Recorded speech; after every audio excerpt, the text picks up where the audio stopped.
Ananya Datta and I'm back with another edition of Race to Power. Here's what's coming up in the next 30 minutes. Rishi Sunak's popularity keeps dipping, one poll at a time. Tories under him are trailing behind the Reform UK party for the very first time. Will this election be the end of the Tories' 14-year rule?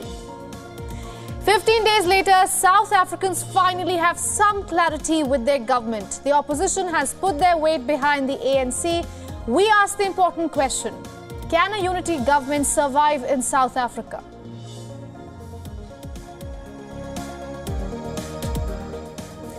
Nigel Farage's Reform UK party has overtaken Prime Minister Rishi Sunak's Conservatives in an opinion poll for the very first time. And this comes ahead of Britain's elections that's slated for July 4th. The poll by YouGov for the Times newspaper puts Reform UK on 19%, up from 17% previously, and the Conservative Party unchanged on 18%. The opposition Labour Party topped the poll with 37%. The survey of 2,211 people was carried out between June 12th to 13th. And after Sunak pledged to cut $21.7 billion of taxes for working people in his party's election manifesto. Reform UK's poll rating has risen since Farage, best known for his successful campaign for Britain to leave the European Union, said that he was returning to frontline politics, taking over leadership of the party and standing for election in this election. But wouldn't it be nice if we had people in Parliament in our country standing up for the majority view, standing up for the silent majority, unafraid to call it out, and it's going to need to happen. Yes. It's going to need to happen big time, because this election effectively is over. Sunak's campaign has also been hit by sharp criticism after he left D-Day memorial events in France earlier than other world leaders did. Opinion polls show the Conservatives much further ahead of Reform UK, despite overtaking Sunak's Conservatives in Thursday's poll. Reform UK is not forecast to win many, if any, parliamentary seats. Britain has a first-past-the-post electoral system, which means that Reform could pick up millions of votes across the country without winning any Parliament's 650 individual constituencies.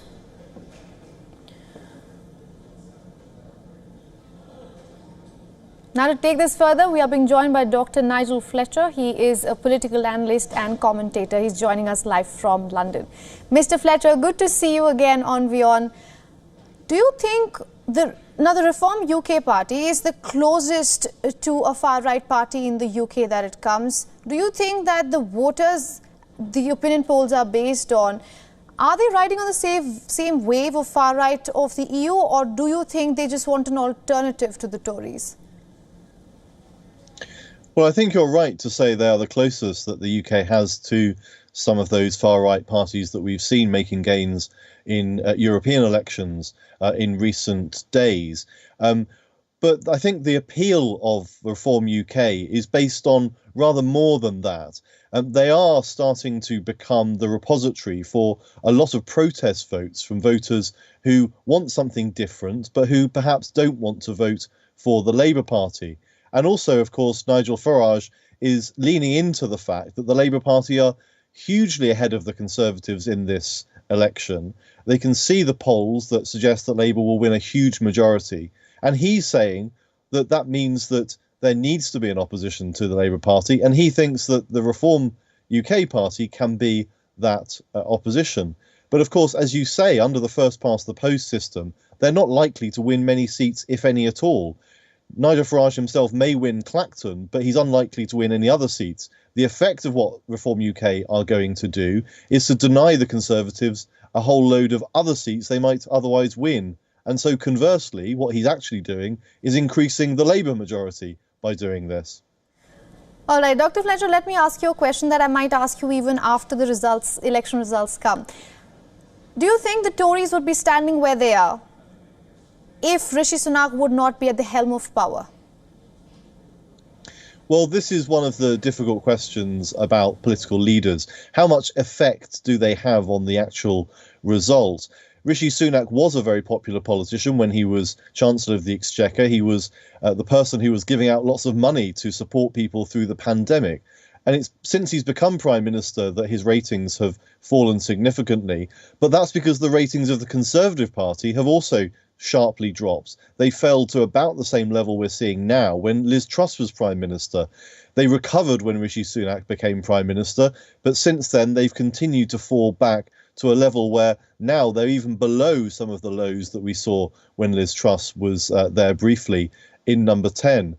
But I think we shouldn't underestimate how huge this fall by the Conservatives is. The fact that Reform have overtaken them is taking the headlines, but the effect of that in terms of seats in the next Parliament could well be that on some projections the Conservatives will fall not to the mid-100 of 150 or so seats, but fall below 100 to something like 60 seats. That would be a catastrophic result for the Conservatives, and it could even lead to them losing second place. They could end up as the third party in Parliament and be overtaken by the Liberal Democrats. So this could be a transformative moment in British politics of seeing the Conservatives, that for hundreds of years have been dominant in politics, falling to possibly being the third party. Right. And that's something that we haven't seen in a very long time happen to a political party in Britain. Absolutely, and we hope that we'll have the answers on July 4th. Thank you so much for joining us, Dr. Fletcher, and getting us all those insights from London.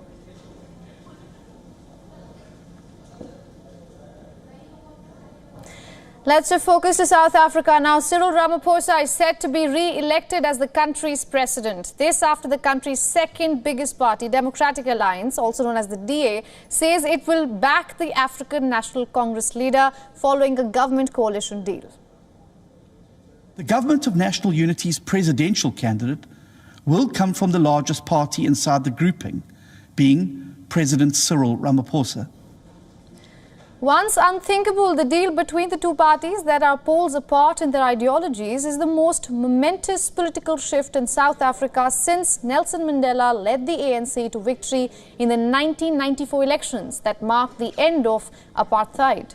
The ANC lost its majority for the very first time in an election on May 29th this year and has spent 2 weeks locked in intense behind-the-scene talks with other parties that came down to the wire on Friday morning as the new parliament was convening.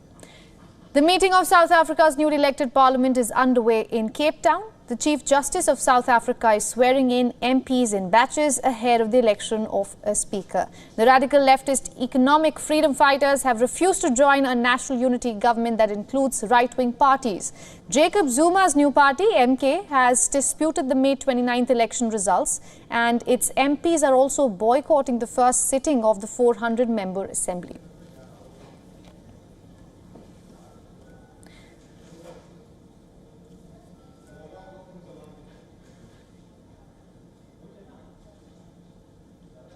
Now our correspondent Kalde Nomu has more on this from Johannesburg. After days of uncertainty, marathon meetings, negotiations among political parties, the South Africans now finally have an answer on who is going to govern the country.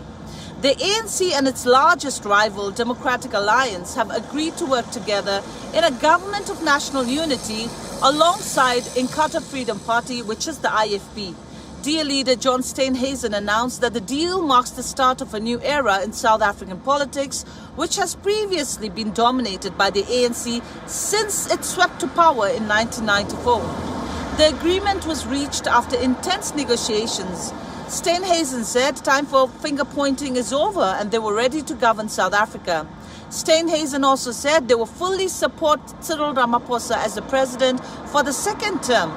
Some political parties, however, have accused the ANC of misleading the public and said this is not government of national unity, but a grand coalition between ANC and DA.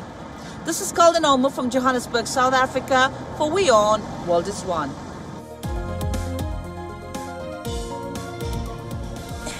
It is Republican poster boy Donald Trump's birthday today. Last year, on this very day, he was turning himself in at a federal court for the Mar-a-Lago secret documents case.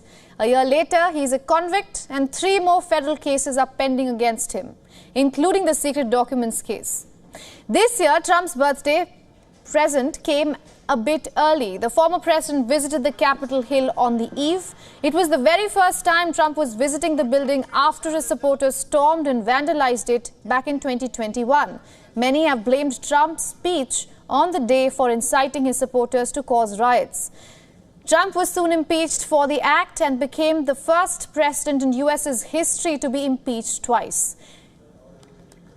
The scenes were opposite this time. There was unity and happy faces. Republicans, some of them critics before, came together to support the expected red nominee. Trump even got a handshake by longtime bitter critic, Senate Minority Leader Mitch McConnell. I just wanted to say that we have great unity, we have great common sense, a lot of very smart people in this room and a lot of people that love our country. And there's one thing in common: we want to make America great again. We want to make our country great again. We're a nation that's in decline. We're a declining nation. We're a nation that is being laughed at all over the world. We have a leader that's being laughed at all over the world. The show of Republican unity comes exactly a month before the Republican National Convention, where Trump is widely expected to be made the Republican nominee. But there is a probability that Trump might not even be at the convention. The sentencing for his historic conviction in the hush money case is slated 4 days before the convention. In case he is handed a home arrest, Trump will be in his hometown of Florida. The convention is being planned in Milwaukee, Wisconsin, which is about 2,500 kilometers away. Local media reports suggest that preparations are being made with all possibilities in mind. The birthday is also a reminder for Trump and the voters that the man who could become the next US president is 78 years old. This is important in today's context because voters have raised the old age being an issue. Not just Trump's, but also incumbent Joe Biden's. The president is 81 years old right now, and in case he wins re-election, within 20 days of being in office, Biden will turn 82. And I think we're almost 50. Reproductive rights advocates breathed a sigh of relief on Thursday after the US Supreme Court unanimously rejected an effort to restrict access to the abortion pill, mifepristone. Now, the top court said that the anti-abortion groups and doctors challenging the medication lack the legal standing to bring the case. 2 years after ending the constitutional right to abortion, the U.S. Supreme Court on Thursday rejected a bid by anti-abortion groups and doctors to restrict access to the abortion pill mifepristone. It hands a victory to President Joe Biden's administration in its efforts to preserve broad access to the drug. And it marked defeat for the plaintiffs, who argued that the Food and Drug Administration acted contrary to its mandate to ensure medications are safe when it eased the restrictions on the drug. Obviously, we're disappointed. Rachel Nesmith is an anti-abortion rights activist with Students for Life of America. We know that chemical abortion pills are dangerous and that the FDA needs to put regulations back on them, that women are not safe with chemical abortion pills. So we'll be back with another case soon, I'm sure. In a 9-0 decision authored by conservative Justice Brett Kavanaugh, the court ruled that the plaintiffs behind the lawsuit lacked the necessary legal standing to pursue the case, which required that they show they have been harmed in a way that can be traced to the FDA. Mifepristone was given approval by the FDA in 2000 and is used in more than 60% of U.S. abortions. A ruling in favor of the plaintiffs could have threatened the regulatory authority of the FDA over drug safety. The case represented another front in the intensifying battle over abortion rights in the United States. In 2022, the Supreme Court, which has a 6-3 conservative majority, overturned its 1973 Roe v. Wade precedent that had legalized abortion nationwide, prompting numerous states to enact Republican-backed measures banning or sharply restricting the procedure. Biden, seeking a second term in office in this year's election, is an outspoken advocate for abortion rights. He and his fellow Democrats have sought to make abortion rights a central theme against Republicans ahead of the election. Now, correspondent Susan Tehrani has more on this from New York. The U.S. Supreme Court voted unanimously to maintain access to the abortion pill mifepristone, rejecting a challenge by abortion groups and doctors. The court found that the plaintiffs lack standing to challenge the FDA's approval of the drug. And while this decision maintains the status quo, abortion rights advocates are still cautious, as 14 states across the United States have near total abortion bans. The case may not be over, as 3 Republican-led states may try to revive the challenge. The Supreme Court will also hear another case relating to abortion soon, that regarding emergency room abortions in urgent situations. The decision highlights the ongoing battle over abortion access here in the United States, with both sides vowing to continue the fight just months before the November election. Since 2022, when Roe v. Wade was overturned by the Supreme Court, abortion access has become a main topic of discussion among Republicans and Democrats. And there is a stark contrast between the two. Democrats, for the most part, support abortion in almost all cases, while Republicans, less than 40%, feel the same way. Susan Tehrani reporting from New York for WION World is One. Let's focus now. France's far-right National Rally leader Marine Le Pen has kicked off her election campaign in her stronghold in the north. According to opinion polls, her party could for the very first time top the June 30th and July 7th vote, but without enough seats to win an absolute majority. In the upcoming snap elections, Le Pen's RN party is set to go head-to-head against the united left-wing Popular Front, while President Emmanuel Macron's camp is currently struggling to make headway against the two blocs. During her campaign, Le Pen warned of quote-unquote great danger that the far left poses in France. This comes after left-wing parties struck a deal to form an alliance. We are facing a great danger, which is the far left that is both radical and violent, and which, and I say this clearly, has violated individual and public freedoms and is composed of people whose ideas are not acceptable. That's the real issue of this election, which is taking place in such a short time, but that's offering great hope for tens of millions of French people. The National Rally trounced Macron's centrist alliance in the European Parliament ballot. Now the party's challenge is to transform popularity into a win at home and to convince voters it can be trusted to govern after decades on the margins.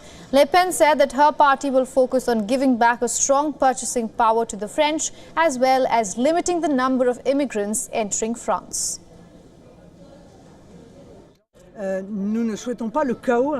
other absolute emergency is to immediately take measures to stop the endless task that massive immigration has imposed on the French, which also has consequences on the budget, because we cannot let in 500,000 people per year legally. And I'm not just speaking about illegals. Of course, this brings financial burden on the nation. You have to house these people, give them healthcare, educate their children, give them a whole string of social services. We cannot do this anymore in the current situation of our country.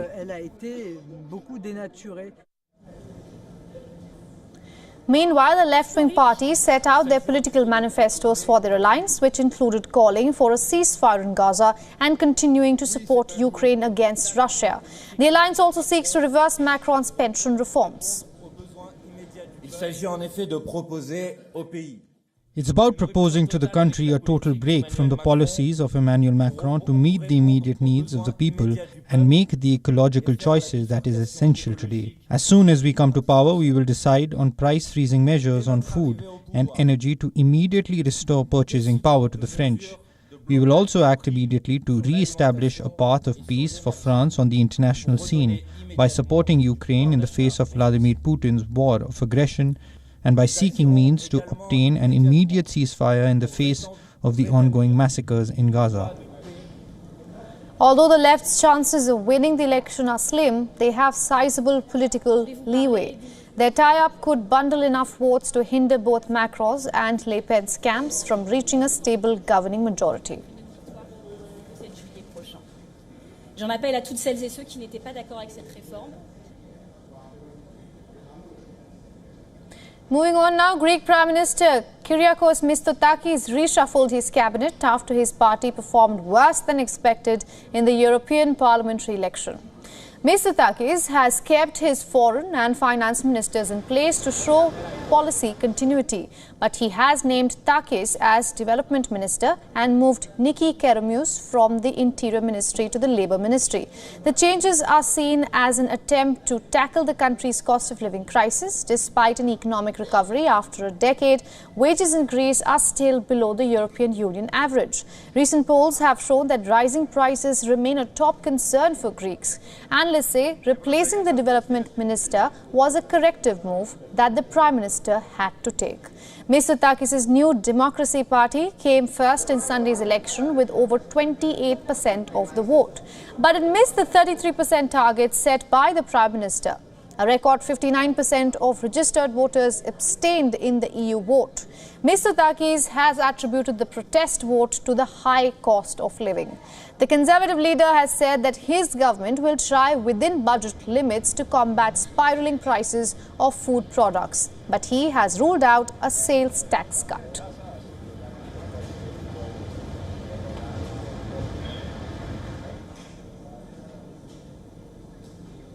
Now, Ireland's European Parliament elections have finally concluded after a marathon 5-day count, the longest in the 27-member bloc. The two main coalition parties have each won 4 of the 14 seats contested for the European Parliament. The governing centre-right parties, the Fine Gael and Fianna Fáil, filled up the 8 seats, while the largest opposition party, Sinn Féin, won 2 seats. Most of the remaining seats went to independent candidates who make up a large political force in Ireland. Despite Ireland being among the first to vote, it was the last to complete counting. Local council elections conducted on the same day also held up the European count. Die Abstimmung ist geschlossen. And with that, we are wrapping up this edition of Race to Power. Thanks for watching with me, Ananya Datta.